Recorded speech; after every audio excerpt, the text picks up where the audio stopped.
Bueno, familia, hoy quería compartir con ustedes un texto del libro de Lucas.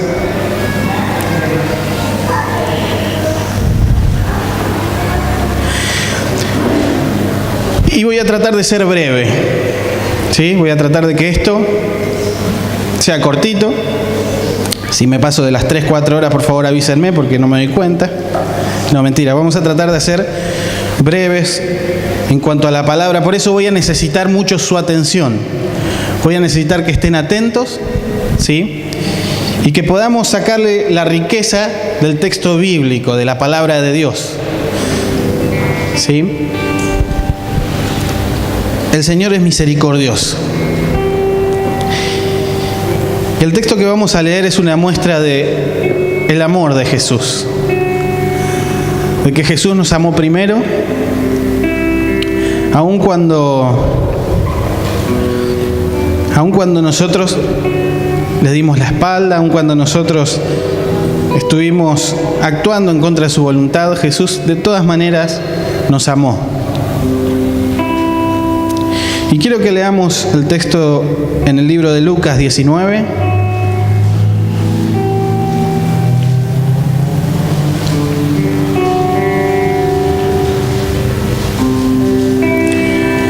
Lucas 19, y vamos a leer solamente 4 versículos, del 41 al 44.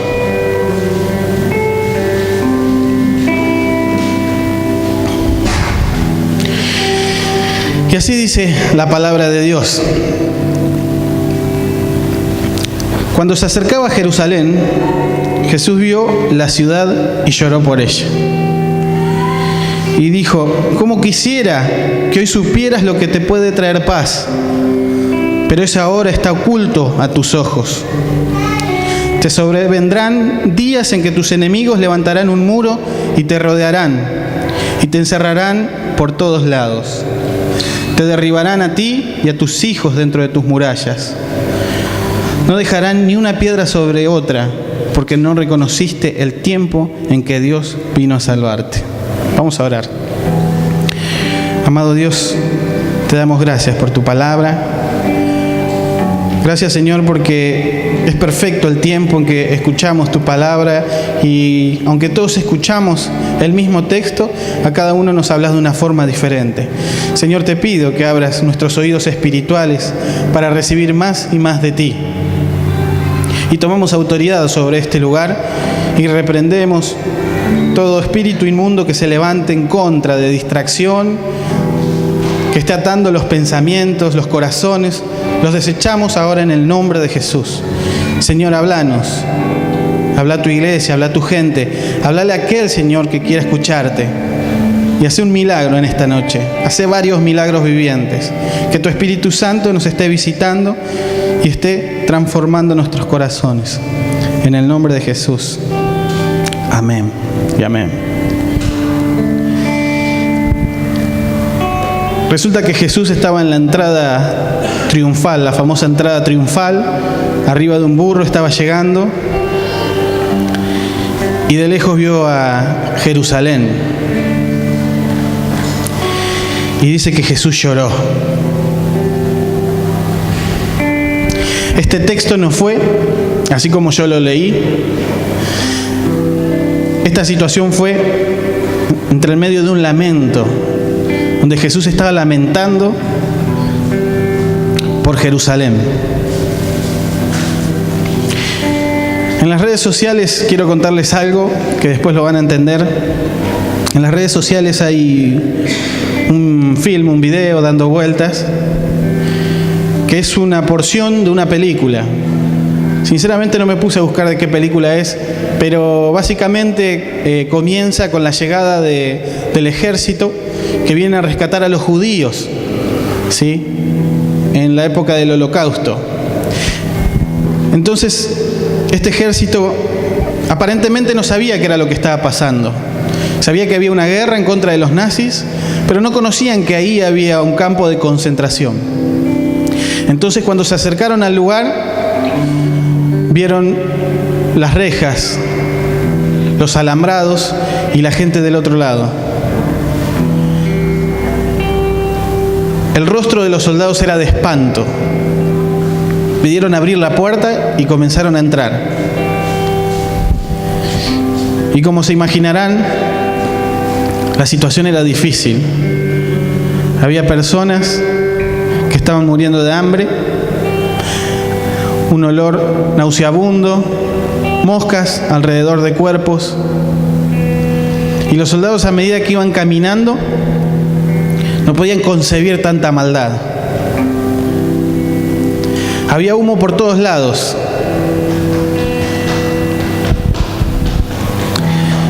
Entonces el capitán mandó a llamar a un traductor y paró a uno de los prisioneros que venía entre otros, que también venían sin camisa, en invierno,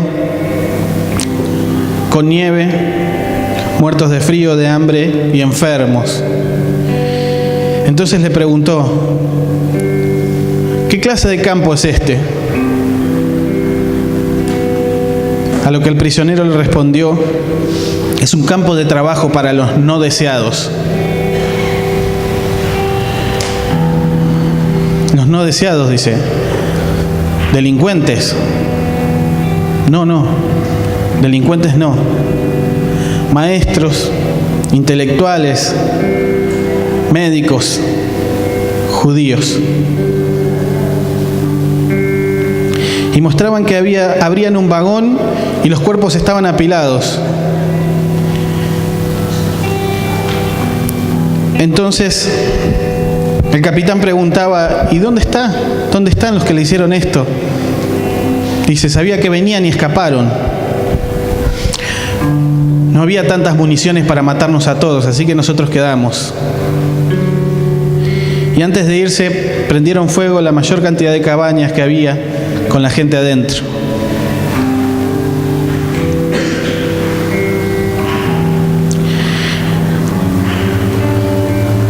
Creo que el soldado, era un buen actor, porque la cara que tenía era de espanto. No sé si se sentía identificado con lo que pasó, si realmente estaba sufriendo porque sabía que eso pasó de verdad, o era un muy buen actor. Pero la cuestión es que había un dolor, porque no se podía concebir tanta maldad. Quizás no quiero ser extremista. Esto no pasa hoy entre nosotros, gracias a Dios. Pero yo mirando esta película podía entender de que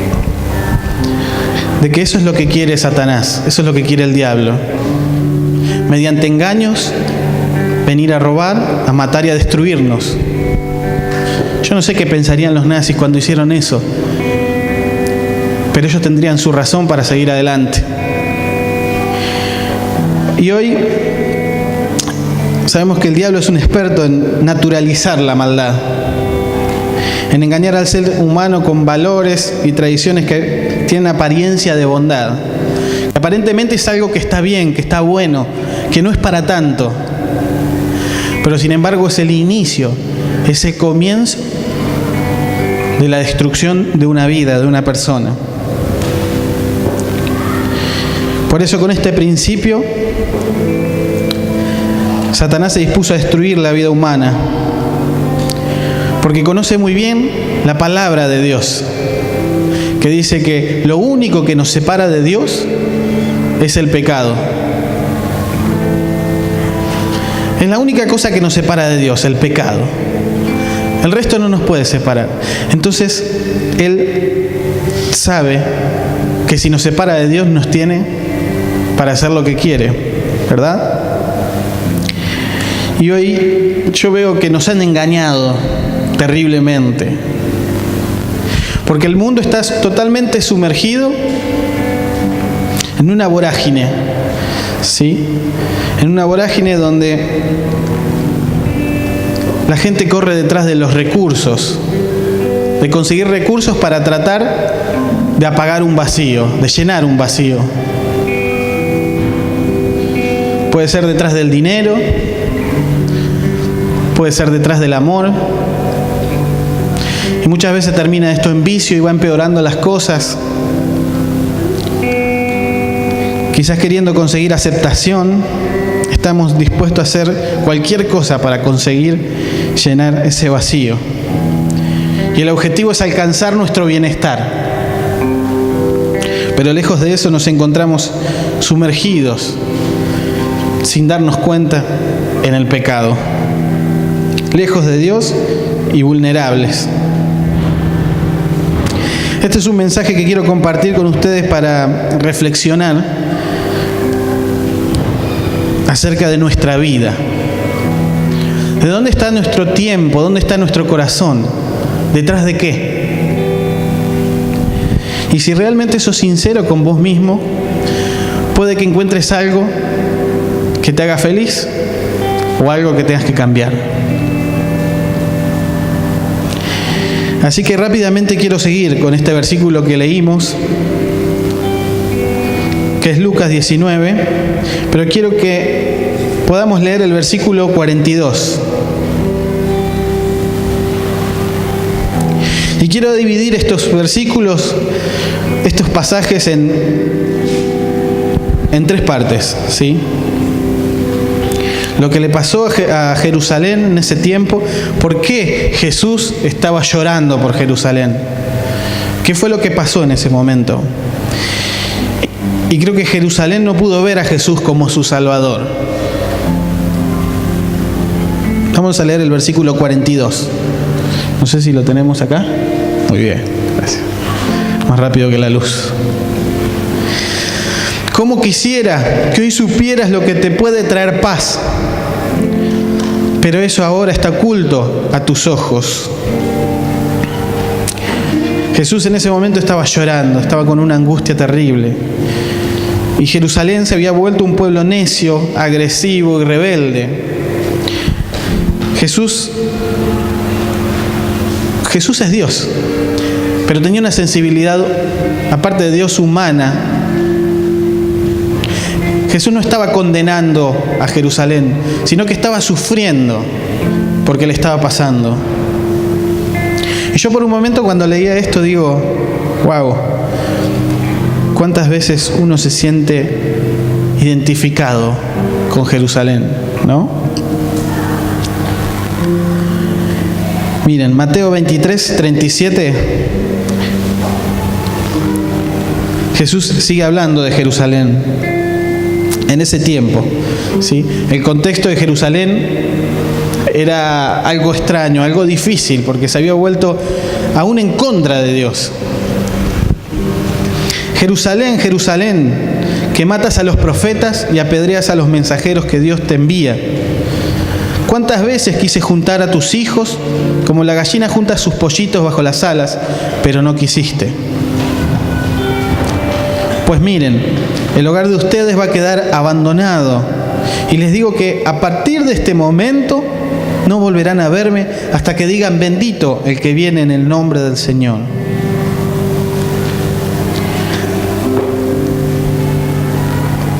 Terrible, las consecuencias de alejarnos de Dios, de vivir una vida alejada de Dios.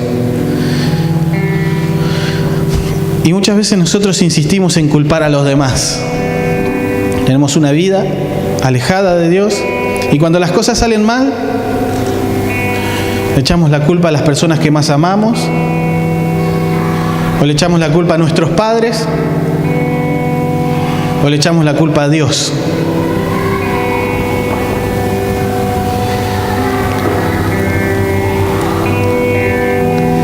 Cuando los responsables somos nosotros. Y Dios, si existe, ¿por qué permite que me pase esto? Si Dios existe, ¿por qué permite que mis hijos sufran? ¿Por qué Dios permite que haya pasado lo de los nazis? ¿Por qué Dios permite tanto hambre? ¿Por qué Dios lo permite si existe? Y Dios es un Dios bueno. Entonces yo pensaba en una conversación de de un alumno, que seguramente muchos de ustedes lo han visto, una conversación de un alumno donde el profesor dice: bueno, miren, ustedes sabían que Dios no existe, ¿no? Y todos se quedaron mirando, porque es una pregunta muy difícil de contestar. Algunos lo creen, otros no. Entonces dice: bueno, y si Dios existe, ¿por qué permite las guerras? ¿Por qué hay sufrimiento? ¿Por qué hay hombres que asesinan? ¿Por qué pasa todo eso? ¿Por qué hay tanta maldad en el mundo? Entonces el profesor, como satisfecho de que había dado cátedra, de que nadie le podía contestar, se da vuelta para seguir escribiendo. Y hubo un alumno que le dijo: profesor, le hago una pregunta. Sí, dígame. Dice: ¿la oscuridad existe, profesor? Sí, claro, dice, la oscuridad existe. De hecho, si apagamos la luz acá, nos vamos a dar cuenta que estamos en oscuridad. A lo que el alumno le dice: no, la oscuridad no existe. Lo que existe es la ausencia de la luz. Por eso está la oscuridad.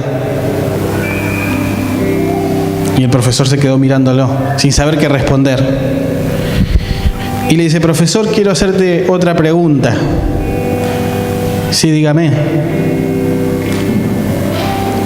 ¿Existe el frío? Dice. Sí, por supuesto que existe el frío. Dice: no, se equivoca. Lo que existe es la ausencia del calor. Por eso tenemos frío. Y por última vez el alumno le dice: ahora, señor, yo quiero decirle algo. Dios sí existe. La maldad en el mundo está regada, pero no porque Dios no exista, sino por la falta de Dios en los corazones de las personas. La maldad no existe. La maldad es el resultado de la falta de Dios.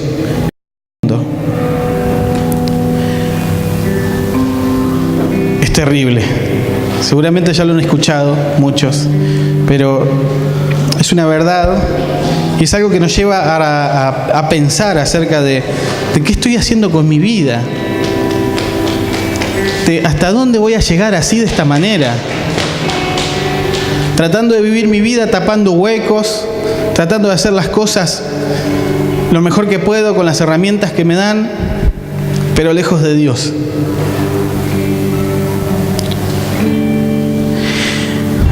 En segundo lugar,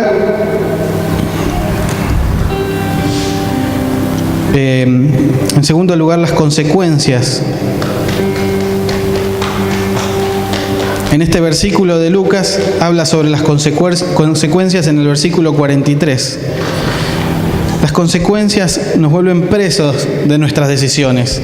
El versículo 43 dice: te sobrevendrán días en que tus enemigos levantarán un muro y te rodearán y te encerrarán por todos lados. Te derribarán a ti y a tus hijos dentro de tus murallas. ¿Cuántos tienen enemigos acá?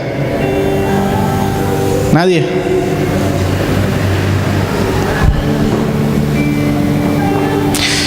Esta es una profecía que Jesús habló acerca de Jerusalén, que se cumplió en el año 70 después de Cristo. Los romanos fueron y destruyeron toda la ciudad de Jerusalén. Y Jesús estaba realmente afectado por esto, porque sabía cuál era su fin, sabía cuáles eran sus consecuencias, y Él lloró, sufrió. Pero déjenme decirles algo.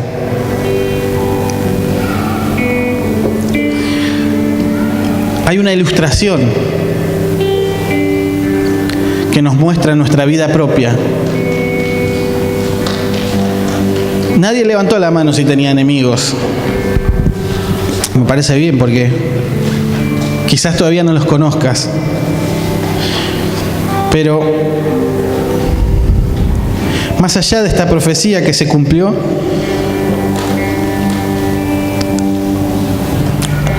hoy contamos con enemigos que se levantan para rodearnos y destruirnos,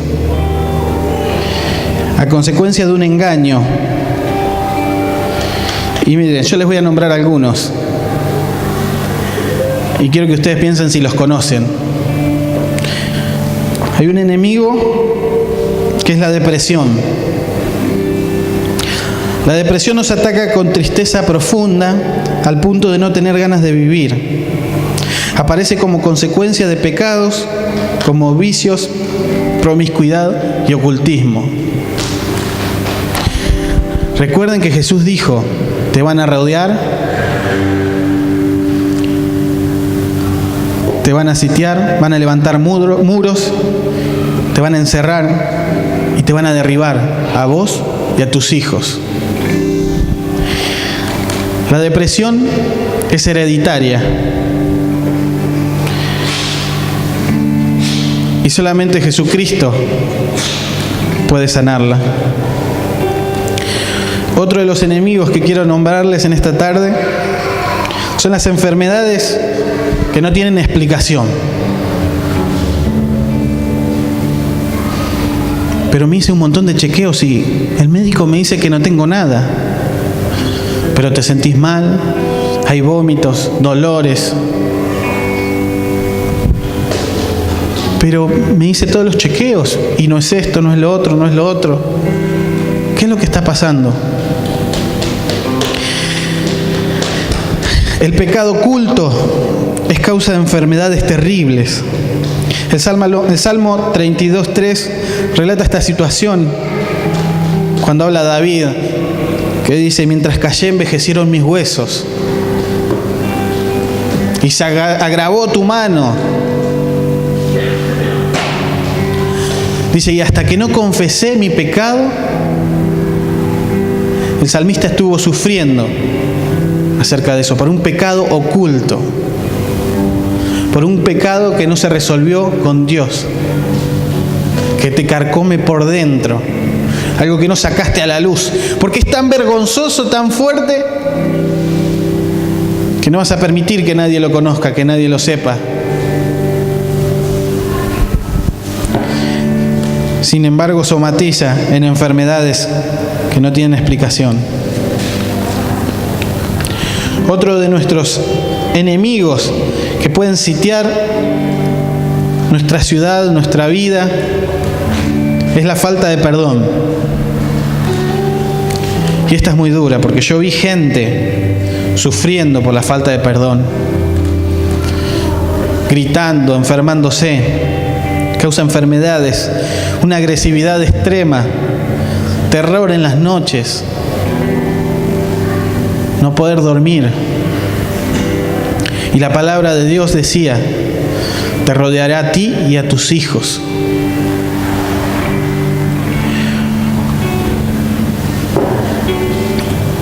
Yo te pido que me dejes terminar el mensaje, porque vas a decir: al final este tipo me vino a arruinar la tarde.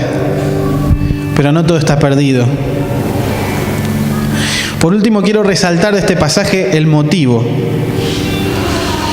Fíjense que en el último versículo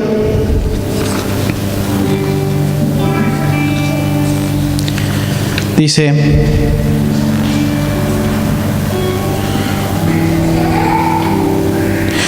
no dejarán ni una piedra sobre otra, porque no reconociste el tiempo en que Dios vino a salvarte. Wow.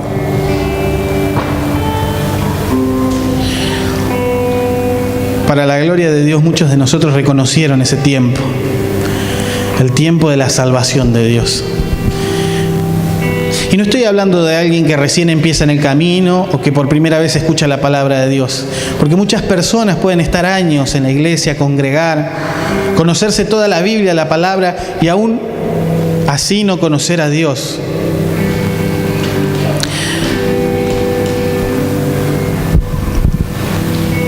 No voy a entrar en eso de si la salvación se pierde o no se pierde. Pero Jesucristo vino para salvarte en vida, para salvar tu realidad de hoy.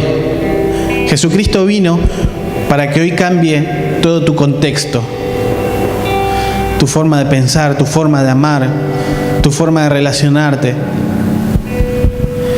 Y la salvación generalmente uno la piensa como algo que va a pasar cuando uno parta, cuando uno muere.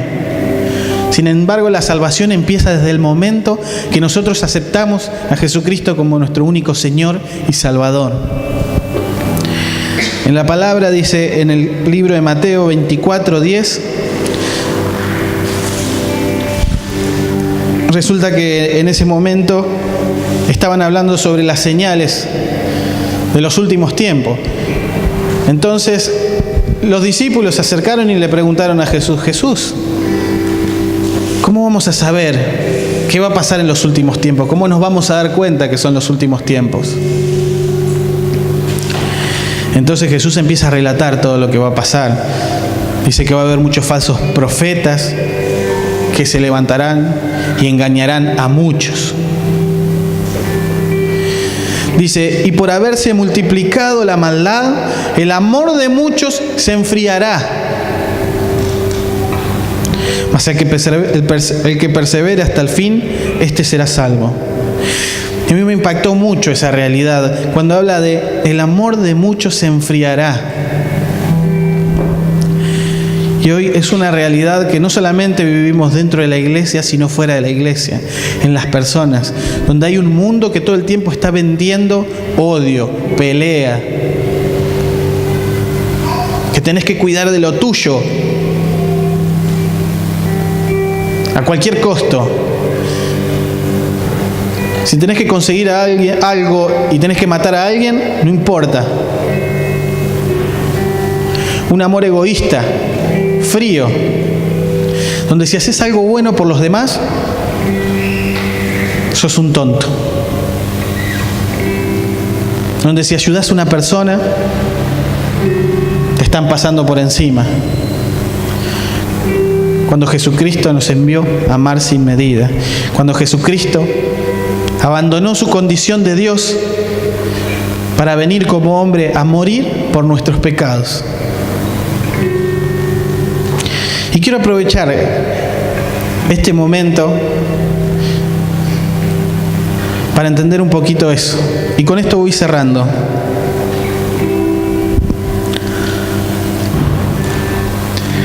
Hoy presentamos a Agustín de Mario, mi sobrino.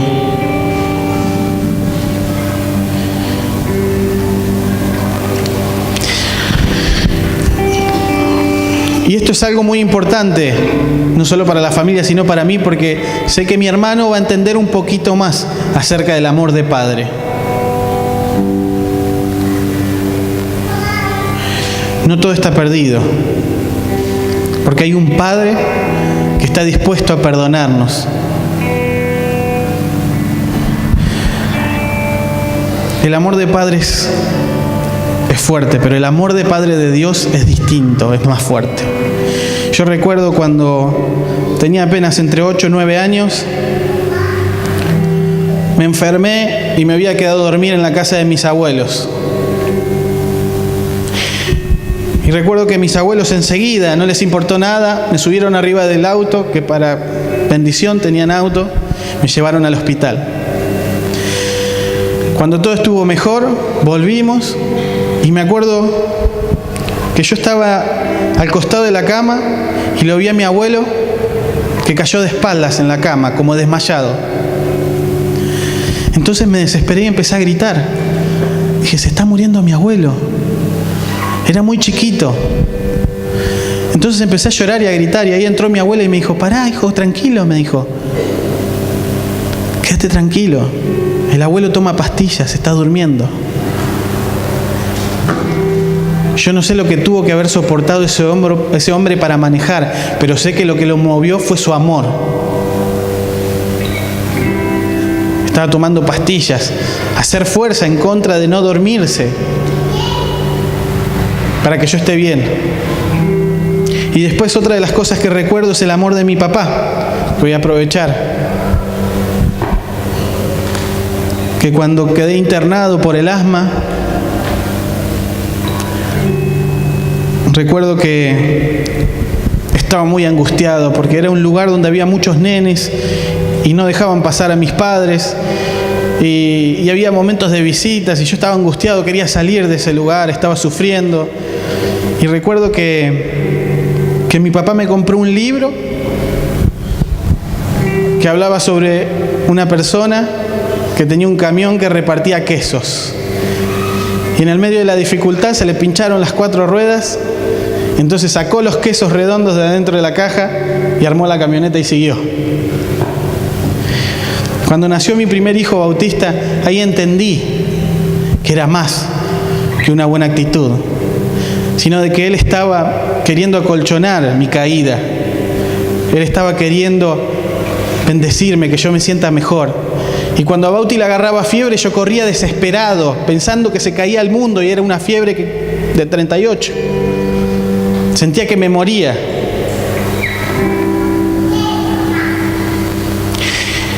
Y no importa lo que uno haga, el Padre siempre es Padre y ama. Es posible que hayas tenido un padre ausente o un padre que te hizo daño. Y cuando yo te estoy diciendo esto, vos decís, pero yo no quiero un padre. Pero quiero decirte de que Dios restaura todo el amor, de que Dios es un Padre que tiene un amor sobrenatural, que no importa el pecado tan grande que hayas cometido, Él está ahí esperando para decirte, hijito mío, yo te amo. No va a haber ningún pecado, no va a haber nada que te aleje más de mí. Ningún pecado es más grande que el amor de Dios. Y yo sé que ahora Juan, mi hermano, él va a entender el amor que Dios tiene por nosotros, porque va a mirar a su hijito y va a sentir ese amor de querer protegerlo, de querer cuidarlo, de que si le pasa algo, uno se vuelve loco. Y para cerrar, quiero preguntarte, ¿cuál es tu condición frente a tu Padre? Pero estoy hablando de Dios. ¿En qué condición te encontrás frente a Dios? Si hoy fuera el día de tu partida, ¿resolviste todo con Dios? ¿Estás seguro de que Él va a estar orgulloso de cómo viviste la vida?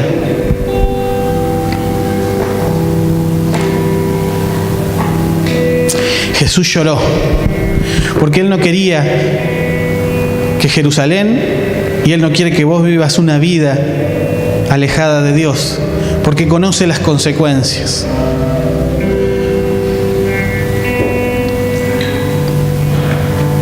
Sabe que todo está perdido.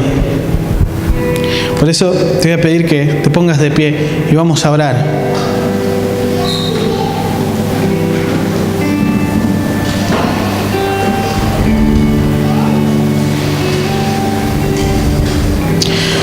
No fuimos creados para vivir lejos de Dios.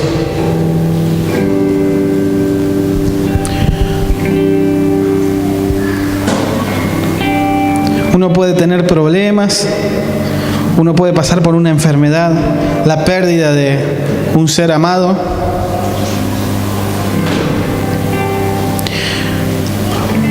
Pero con Dios es distinto.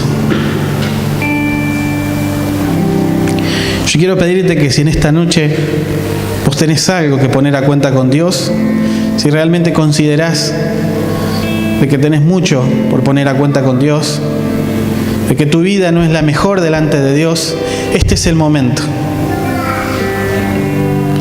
Te pido que en reverencia cierres tus ojos. Yo no quiero hablar de una religión, no quiero hablar de una forma de vida, no quiero hablar ni siquiera de la iglesia, quiero hablar de la persona de Jesucristo.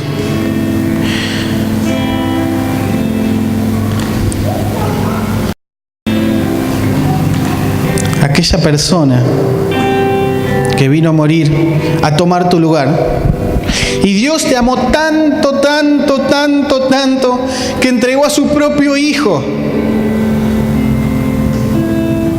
para que vos fueras salvo, para que vivas de su mano. ¿Entregarías a tu único Hijo por amor a las personas? ¿Entregarías a tu único hijo por la gente mala que mata? Estoy seguro que tu respuesta es no. Por eso nunca vamos a entender el amor de Dios, que es tan inmenso, y que hoy te está llamando y te dice: yo entregué a mi único hijo porque te amo. Porque el único camino al Padre es Jesucristo. Es el único que puede restaurar tu relación con Dios. Vamos a orar. Amado Señor, queremos pedirte perdón, Padre. Perdón, Señor, porque nuestra vida nos ha distraído. La vorágine, el trabajo, las comodidades, los lujos, nos ha distraído de lo más importante.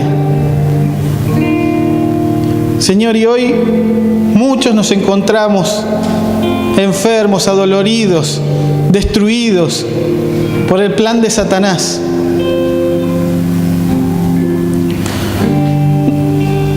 No queremos seguir así, Señor. No queremos seguir así. Esto tiene que cambiar. En el nombre de Jesús. En el nombre de Jesús, Señor, yo te ruego ahora que estés trayendo libertad. Te ruego ahora que a la vida de aquel que se ha arrepentido, aquel que ha respondido este mensaje, aquel que realmente quiere estar más cerca tuyo, Señor, que hoy haya una demostración de amor, que entres en su corazón, lo restaures, lo limpies, Señor, que los perdones, Señor. Perdonanos, Señor. Perdonanos, Señor. Te ruego que tu misericordia venga con poder, que tu Espíritu Santo comience a quebrantar ahora el corazón de aquel que está arrepentido, de aquel que quiere más de ti, Señor. En el nombre de Jesús, en el nombre de Jesús, yo reprendo ahora todo espíritu de oposición, todo espíritu inmundo que se quiera levantar para destruir la vida humana, lo reprendo en el nombre de Jesús. Toma autoridad ahora y lo echo fuera de este lugar. Señor, y te ruego que te comiences a revelar con amor en la vida de cada una de las personas, en los corazones. Te lo ruego, Señor. No hay más tiempo que perder. No hay más tiempo que perder porque el Señor viene pronto. ¿Y cómo te va a encontrar?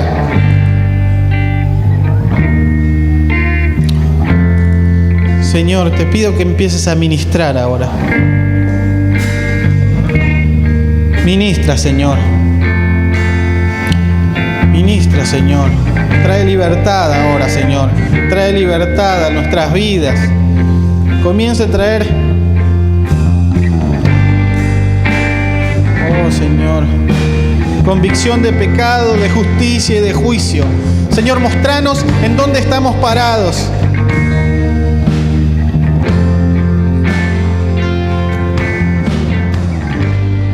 Brotan ríos